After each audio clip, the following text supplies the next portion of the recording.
ulitin ko yung sinabi ni Dick Gordon. Ano sabi? Hoy, idol ko yun, si Dick. Ito, Tinitigasan niya talaga yung ano eh. Anong matigas? Yung paninindigan. Dick! Yung Dick ba? Yung Dick? Dick! Matigas Ibalik yan, sa Senado. matigas yan, boss Mike, kasi Uy. sa Parmalee, tinigasan niya talaga yung paninindigan na Duterte ang may kasalanan. Ipasok si Dick! Pasok si Dick! Ito yung sabing kataga. Si Cayetano, parang hari na walang kaharian. Even, totoo yan. Sinabi rin yan, hindi lang si former Senator Dick Gordon na nagsabi niyan. Even former Senate President Franklin Drilon. Sinabi yan yan si Cayetano na si Cayetano ang hari na walang kaharian. Tama. Pero ganito kasi yan. Kaya sinasabi, kaya malakas ang loob ni Cayetano magsalita patungkol dyan. O sige, maka-13 lang kayo na pababa ako. Yung kasi ang kailangan para maging makapagboto ng isang Senate SP. President. Oo. Kasi si Sherwin SP Gatchalian, Senate Court of Acting pro tempore. kumbaga Vice President kung tawagin. Siya yung nakaupo ngayon. Pero ang malinaw is sa konstitusyon, wala nang bisa ang kapangyarihan ng pagiging Senate President ni Alan Peter Cayetano. Tama. Dahil vacant. Tsaka, kung pagbabasihan po, susundan ko lang yung sabi ni Koy, ni Direk Freddy at ni Boss Mike. Nung pagbabasihan po, noong 2015, na nagkaroon po ng quorum na 12 lang ang umattend. Anong sinasabi mong 13 ka ng 13?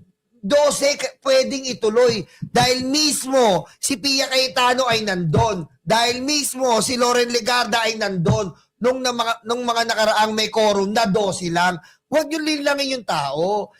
Ang history ay hindi po kailangan mabago. Nandiyan po ang history, nakatatak yan. Alam namin yan, hindi nyo kami malilinlang. At dagdagan ko lang yung sinabi ni Boss Mike, para kang hari na walang kaharian. Para kang ethics na walang sperm cells. Boss Mike. Gago talaga ito si Julo. Number 1 ka na. Doon na ako sa dulo ngayon. Kaya pala tahimik yung puto. Doon na ako sa dulo ngayon. Hindi, susundan ko yung sinabi ni Yulo. Tinatanong mo kasi sila, 13 sila ng 13. Oo. Bakit, Kamo? Bakit? Bakit? Kasi favorite ng mga Judas yun. 13. 13 Udas, di ba? Tsaka nakakatawa sa kanila ngayon. Kumbaga, pilit pa rin ni Cayetano na pinipisa sa sarili niya na illegal yung talaga kay Sherwin Gatchalian. Although meron naman tayong basihan na magpapatunay. Sundin dapat ni Cayetano ang konstitusyon. There is a lawyer na nagsabi na yung ginagawa ni Alan Peter Cayetano ay labag sa batas. Kung ikaw ay abogado at ikaw ay senador, dapat ka madisbar sa ginagawa mo. Dahil hindi mo sinusunod ang constitution, even yung ating saligang batas. Sasagutin ko yan. Uulitin ko, Boss Mike, nobody's above the law. Sasagutin ko na para kay Baklang Cayetano. Kasi magpapalit na siya ng career. Magbablog na siya. Kaya nga ho kami galit sa kanya kasi May kakompetensya pa tayo. Wala tayong views eh. Wala tayong views. Isa ka makita, ito labag pa sa batas. Ito, sa totoo lang. Labag na labag sa batas ang ginawa nitong mga itong mga senador na to. Yung mga kumakalaban sa 11 senators. Labag na labag sa batas ang ginawa nila, yung inabandon nila yung session. Number 1 na nung inabandon nila yung session, alam mo ba, boss, na pwede tayong magkaroon ng economic sabotage. Kumbaga pwede magkaroon ng kaparalisahan sa ating ekonomiya dahil sa ginawa nila. Ganun po kadali, mga kababayan. Nakakatakot yung kanilang ginawang pag-abandon. Dahil marami pong mga batas na dapat i-amyenda, napakarami pong mga batas na dapat ipasa, lalong-lalo na ho ngayon sa taas ng presyo o biglang pagsipa ng presyo ng gasolina. Mga kababayan, sa makatuwid, ginawa nila ito upang magalit na naman ng taong bayan at isabay ngayon, mga kapatid, sa kanilang ginagawang hearing. Yun na nga. Speaking of hearing, mga putang inan to, bibigyan ko kayo ng sample, Tama si Koy, ha? Sundan ko lang yung sinabi ni Koy, ha? Sundan ko lang yung sinabi, Koy. Pero mo, 10,000 isang araw kayo, sumisweldo kayo. Tapos ganyan ipapakita mo, we are spending 25 million a day for a session in the Senate. then how could you abandon the 25 million a day we spent in the Senate? Di ba, Boss Mike? Eto yun. Papaliwanag natin, ano?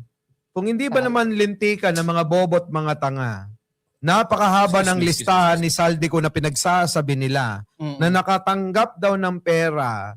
Tignan nyo tong ginawa nila kay Tito Soto. Sabi nila noong 2024, nakatanggap daw ng maleta.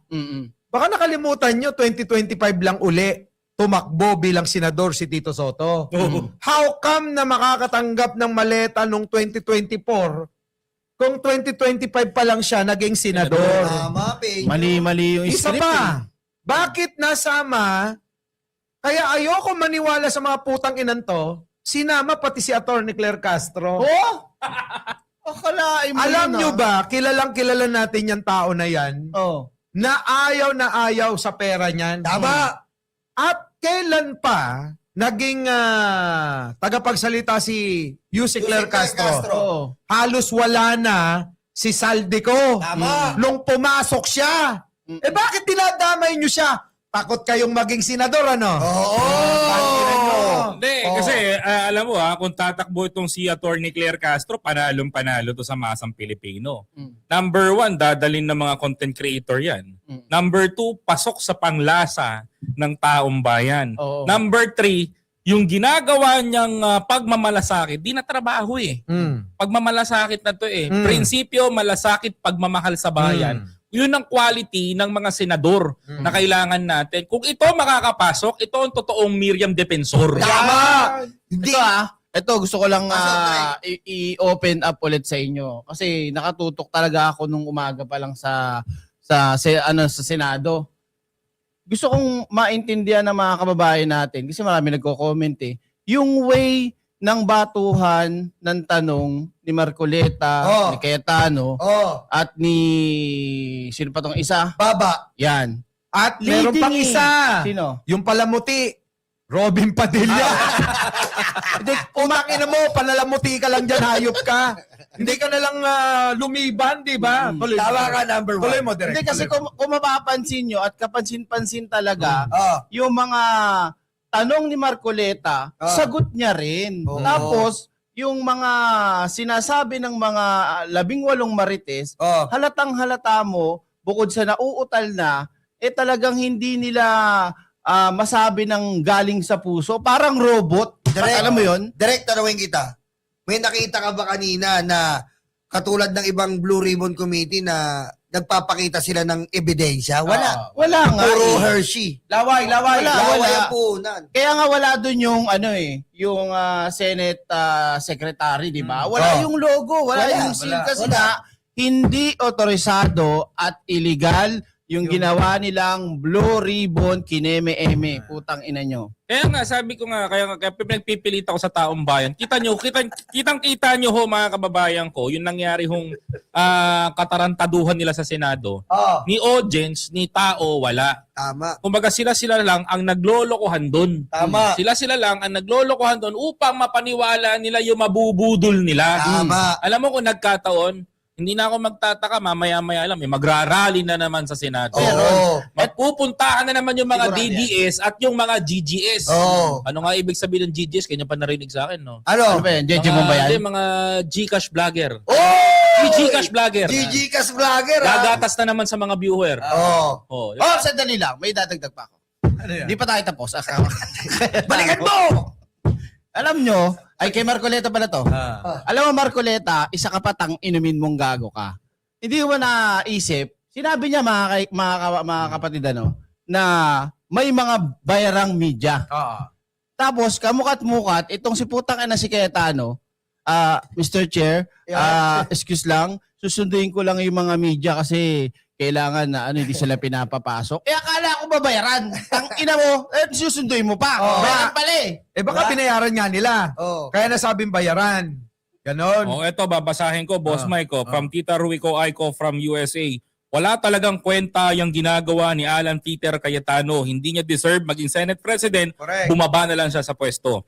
Sabi nito ni Top Gun, hindi halatadong scripted yung mga ginagawa nila sa Blue Ribbon Committee kuno. Itigil nyo na yan, wala kayong karapatan dyan at hindi na kayo karapat dapat magsagawa ng pagdinig dyan sa Senado sa Blue Ribbon. Boses ng bayan! Dahil Yan. si Erwin Tulfo na ang bagong Blue Ribbon chairman. Tama. Sabi pa dito ni Cherry Garza, si Attorney Claire dapat ang ilagay natin sa Blue Ribbon Committee kapag Yeah. naging senador. Tiyak sigurado walang takas ang mga tarantado. Di ba? Boses ng bayan! Alam mo, itong 10,000 kasinungalingan ni Cayetano, itong 10,000 kabauan mo Cayetano, at 10,000 kaululan nito ni Pia Cayetano, tumigil na kayo.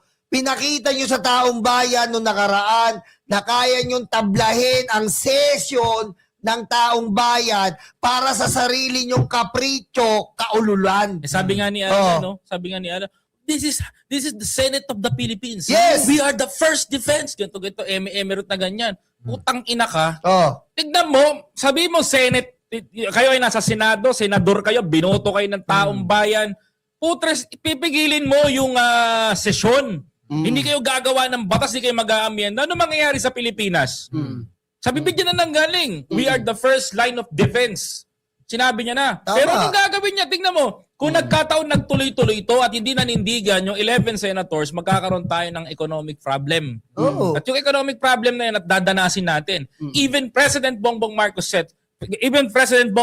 said, go back to work. Yes! Go back. Di ba pinababalik sila kasi maraming maaapektuhan. Oo. Kung mahal talaga ni Alan at yung mga putang inang senador na yan na kasama niya, yung Pilipinas, uunahin nila ang kapakanan ng Pilipino, hindi yung kapakanan ng bulsa at ng kapritsyoan at ng katangahan nila. Oo. Wait lang, singit ko lang. Alam nyo, sa totoo lang, dahil sa mga nangyayaring ganito, si Panelo mukhang tatawid na. Aba, bakit? Paano mo nasabi? Sabi ni Panelo kayo, sabi niya, kayong mga nandyan sa majority nung panahon ni Cayetano. Kasi hindi na sila majority. Minority na sila ngayon. Pinipilit lang nilang maging majority. Sabing ganun Hindi ako naniniwala na yan pamumuliti ka lang ng administrasyon na dahil kayo ay may mga kaso at dahil kinakasuhan lang kayo. Hindi! Matagal nyo ng kaso yan, ni Panelo. Totoo naman Sabi ni Panelo, kaya nga si Panelo, natutuwa ako Dahil kahit papano naiisip niya na alam mo na, di ba? Na hindi siya pumapanig pag alam niyang mali. Kaya Panelo, alam mo, napapabilib mo ako sa ganyang ugali mo. Ngayon, ano sabi niya? Harapin nyo yung inyong mga kaso. Huwag nyong tatakasan, huwag nyong gagamitin na pangsandata na kayo ay pinipersonal. Na dahil dyan, dahil kayo ay nasa majority ni Cayetano, kaya kayo ay kinakasuhan. Mga tanga, matagal nyo ng kaso yan. Minority pa lang kayo. Noon, kaso nyo na yan. Napoprotektahan kasi sila kaya hindi pumuputok diba? Sabi ko nga sa vlog ko, kung sa United Kingdom, yung Prime Minister nila, nasangkot lang sa skandalo tungkol sa babae, pananakit sa babae, natanggal sa pwesto. Sa Pilipinas, hindi. Kapag ikaw ay meron kang skandalong kinahaharap, inaalagaan ka pa ng Senado. Kapag ikaw isangkot sa issue ng pagpatay sa karapatang pantao, ikaw itatago pa ng Senado at palalabasin ka pa. At kapag ikaw ay sangkot sa pandarambong, sasamahan ka pa hanggang kulungan ng Senate President. Ganun kagaling ang Senado natin dito. Kaya, alam mo, kailangan baguhin ni Senator Sherwin Gatchalian yung imahe ng Senado natin ngayon. Kasi masyadong binaboy. Baboy na boy. Binaboy nung pumanik nung sa panahon ni Alan Peter Cayetano ang Senado. Nagkaputukan, para makatakas si Bato na nagtago sa Senado, nabahira na ng kung ano-anong issue, nawala ng tiwala ang taong bayan. Senado natin because meron pang mga eksena si John Vic na hindi hinuli. Nakakahiya na. Kumbaga, hindi niya ako. Kumilos na, tama na, bigay na natin itong pagkakataon na to sa taong bayan upang makabangon muli ang imahe ng Senado natin sa Pilipinas. Panata mo, Direk. Direk, Tutok mo. kung tututuka kita ng baril, Oh. tapos nag-warning shot ako, is it an under attack? Oh. Sorry Oh, sorry. the Senate is under attack. Uy, mabas. Under attack. Ang ina mo. Alam nyo, Tangina, bobo na lang maniniwala kay Cayetano eh. ayun No? lang yun, puta. Tangina yun. Akala ko naman kung ano yung sasabihin mo. Alam mo, dalawang beses na nangyayari to. Hmm. Hindi nyo ba napapansin kay Alan Peter Cayetano? Noong panahon na siya ang House Speaker sa Congress, pinababa rin siya. 'Di ba? Ni Sara. Kasi gustong iupo ni Sara si Velasco. Oo. Ngayon, ayaw bumaba ni Peter. Ganyan na nangyayari. Laging nagkakagulo. Same scenario ka mo. Same scenario. Mm. Kung ano yung nangyari sa Senado, wala nga lang putukan sa Kongreso. Oo, kasi alam mo, si Cayetano, etong mga to, bigyan lang natin ng linaw. Tama yung sinabi nyo eh. Etong mga babayan, etong mga kaso ng mga pusang inang mga senador na to, hindi po pwedeng i-invento ito eh. Ito po ay talagang legit. May basbas ng Supreme Court ang partial report ni Lacson. May basbas ng Sandigan Bayan ang warrant of arrest ni Jinggoy. Pero sino po ba ang imbento? Ang imbento, ang sabi ni Direk Freddy, we are under attack. Kitang-kita po ng CCTV camera. Isang tatanga-tangang security guard na osaan na tigabantay lang ng Senado, pinaputokan ng otoridad. Yung po ang imbento. Pero ang mga kaso ng mga senador na to, hindi po inimbento to. Korte po ng Pilipinas ang nagpapatunay na sila ay magnanakaw. Tama mali? Kaya nga dapat talagang madisbar sa pagiging abogado itong si Alan Peter Cayetano. Sapagkat sinasabi pa niya na pinalalabas pa niya na ultimo ang Sandigan Bayan ay nadidiktahan ng gobyerno. Kita mo, may maleta na rin ang Sandigan Bayan. Yan ang pinalalabas ng mga Duterte senators ngayon. Kasi pilit nilang ini-insert sa isipan ng mamamayang Pilipino na itong Sandigan Bayan ay hawak ng ating gobyerno. Ngunit, kung ikaw ay isang abogado, maniniwala ka ba sa mga sinasabi niya? Di ba? Hindi. Oo. Sapagkat hindi naman kayang diktahan ng gobyerno natin ang Sandigan Bayan kung kailan niya ipakukulong si Jinggoy Estrada. Tama, mga kababayan. Isipin nyo, mga kababayan. Ha?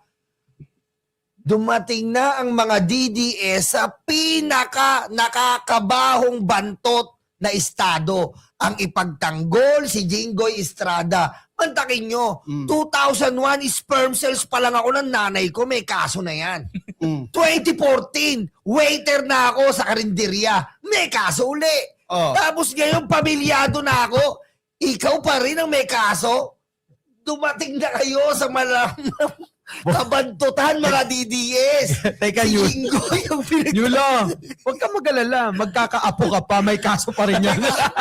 may kakaapo na ako, may kaso pa rin ko eh.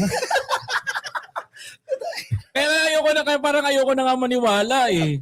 Na malinis siya eh. Alam mo kung bakit? Putang ina, pangatlong beses mo na yan. Pangatlong beses mo na, isa lang ang kaso, plunder cases. Alam mo, pangatlong beses mo nang kinakasuhan ng pandarambong. Tayo na naman talaga buhay ito. Alam nyo, sabi ko nga kanina sa TV5 sa interview, kanina ko lang naisip ito. Kumpara natin kung sino talaga ang totoo na may malasakit sa gobyerno, sa bayan, at sa mamamayan. Kasi nung panahon ni Digong na hinahangaan ng mga bobo at tanga, tanong nga natin, wala pa nga may naparusahan ba kayo maalala? Kahit na ipakulong. Meron ba ni isa? Zero. Yung yung kurakot. Yung kurakot. Meron ba? Wala. Pero sure ka? Sure. Ang alam ko lang na Si Dilima lang ang pinakulong niya, peki pa. yung mga anti sa kanya. Wala, no? So, sa madaling salita, wala talaga. O ngayon, bakit kayo galit na galit kay Manong Bongbong? Ang dami nang napakulong. Una, isipin nyo BGC Boys. Kulong lahat. Meron pang star witness do, state witness. Ngayon, si Bunuan. Secretary niya yan. Pinakulong. Nagmamakaawa ngayon. Sabi ba naman? Hospital arrest. Oo, hospital arrest nyo na lang ako. Parang awa nyo na. Ano sabi? Hindi pwede. Kailangan maranasan mo yung ordinaryong nakabilanggo. Tama. Si Ramon Revilla. Tama. Diskaya. Yan, Diskaya. Yung mga kontraktor. Sino ba nagtatanggol sa Diskaya? Si Marcoleta. Okay. Yung alive mo. Di ba? Tapos, nadali. Tingnan mo, si huling-huli. Si Jingoy Estrada, kilalang kilala. Mm. At ngayong araw, meron na namang kinasuhan sa may Malolos, Bulacan. Oh. Yun Baka ang nga- pinakaabangan natin. Big fish yun. Baka nga, yung binabanggit ni Koy na gustong tumawid na dahil nanginginig na. Oh, ay parang kilala ko yan. Yung sabi ganito, Mr. President, papayag ba kayo na yung constitution natin ay papalitan para tayong ginagahas sa Mr. President? Kaya pala, tama nga yung narinig ko. Yun. Natatawid ng bako. Diba? Tignan natin kung ano mangyari. Basta ako, yun ang ating basihan kung sino ba talaga matinong presidente. Ulitin ko para sa akin dahil matino tayong mag-isip, ang matino na presidente na mumuno, yung may napapanagot. Hindi yung puro laway-laway lang. Hindi puro yung kuda-kuda lang na katulad ni Digong. Alam mo, Sipin nyo maigi mga kababayan ko. Kayong mga DDS, hindi naman kami galit sa inyo eh. Sa totoo lang, nandito kami para ipaliwanag sa inyo kung ano yung dapat yung paniwalaan at dapat na kinakampihan. Tama. At dapat pinapanagot si Duterte hanggang kamatayan ng putang inang yan. Isama nyo buong pamilya niyan. Di ba? alam mo tama yung sinabi, Boss Mike, na itong walang napanagot si dating Pangulong Duterte na mga malalaking isda. Because according to Attorney Sal Fanelo in the interview, maliwanag yung sinabi with the Attorney Jesus Palsis. Nagdebate sila tungkol dyan. Alam mo, sabi ni Sal, tinanong ni Jesus Palsis, minapakulong ba si Digong na malaking isda sa mga flood control? Ang sabi ni Sal Panelo, marami si Digong na tinanggal. So, ibig sabihin nun, Hindi pinanagot. katarantaduhan kasi yung kumbaga, Yung pagtanggal, hindi mo naman masabing pananagutan. Oo. Alam nyo kung bakit? Ganito yan. Alam nyo rules ni Digong? Ito may bumulong lang sa akin. Ano yun? Ang rules ni Digong, utang ina, sige ikaw punta dito sa aking gabinete, sa aking administrasyon. Ito ang rules. Pag ikaw na-booking sa pagnanakaw mo, tanggal ka, palit bago. So lahat sila nagnanakaw. May natandaan nga Diba? ako linya ni Digong na lahat ng kaibigan niya ay papayamanin niya. Tandaan ko yun. Pero may kinasuhan ba? Wala. Ano ba ang dapat gawin sa nagkakasala, lalong-lalo na itong napakasagradong dapat na, sagradong kasalanan? Di ba dapat yan, binibitay nga? Dapat pinaparusahan nga. Pero sa panahon ni Digong, Wala. sabi, nabukya ka na, nahuli ka na, ang aga naman. Di tanggal ka na. Tulad, example, sino? Si Buboy. Kailan si Buboy? Cesar Montano. Di ba binukya nung pumalit? Naiiyak-iyak pa yung pumalit sa kanya. Saan? Sabi niya, hindi ko alam na ganito pala ang mga, hindi, daan libo. Yung mga nawawalang pera doon sa departamento na yon. Sabi pala. So ganun, isa pa. Si Pael doon. Dahil doon. yeah. Customs. Sa custom. Matindi yun. Nahuli mo na, putang ina mo Digong, pipitikin ko itlog mo, hayop ka. Nahuli mo na, hindi mo pa pinanagot.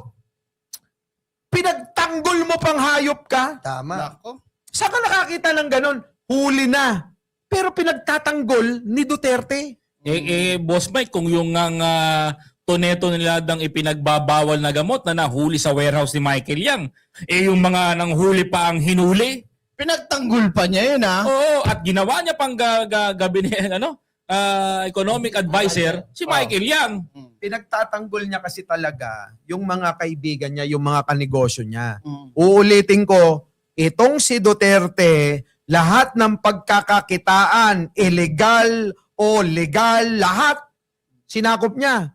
Kontrata sa gobyerno, kumikickback siya. Illegal na sugal sa pogo, kumikickback siya. Illegal na droga, kumikickback siya. Para malinis ang pangalan, sasabihin niya, galit ako sa droga. Huwag mong susubukan. Masisira ang buhay mo. Putang ina mo! Propaganda mo lang yun para hindi ka mapagbintangan. Kaya nga, Boss Mikey, alam mo sa totoo lang mga kababayan, huwag kayong palinlang. Huwag kayong palinlang. Maging mapagmasig, mapagmatsyag kayo. Dinadivert nila tayo para si Sara po maabswelto. Tandaan nyo po, pag si Sara na abswelto, di ba, wala na. Wala na po. Walang pananagutan. Ayan o, nandito yung tatay niyo. Ayan o. Mike, huwag kang mag-alala. Hindi na ikaw ipatarget ko. Sinyulo naman. Sado mo naman akong dinudurog, Mike. Nako. Sinabi ko lang sa'yo, Mike. Sinabi ko, wag mong subukan. Masisira ang buhay mo. Wala naman ako sinabing masira ang buhay ng mga wag mong subukan pa sa droga. Nagpapasok man ako dito, shipment. CCTV ka. Nagpapasok man ako dito ng shipment na nagpasok ng forklift. Si Michael Yang, huwag niyong awayin yun, nagtago na. Kaya Mike, susunod, wag mo pitikin ng itlog ko. Gapitik mo man ng itlog ko. Pipindigin ko. Ano magawin ko dito? Sinidera lang, nagalulo na nga lang ako dito.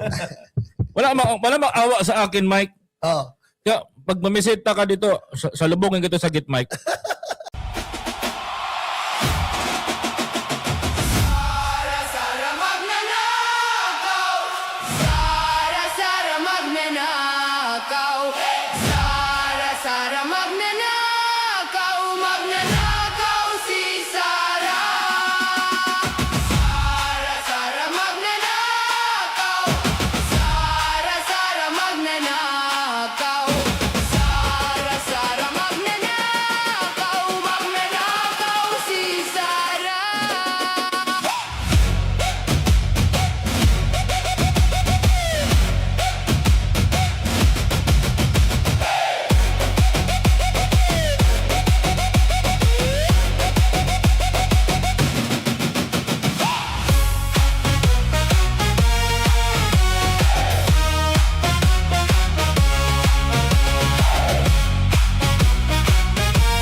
China.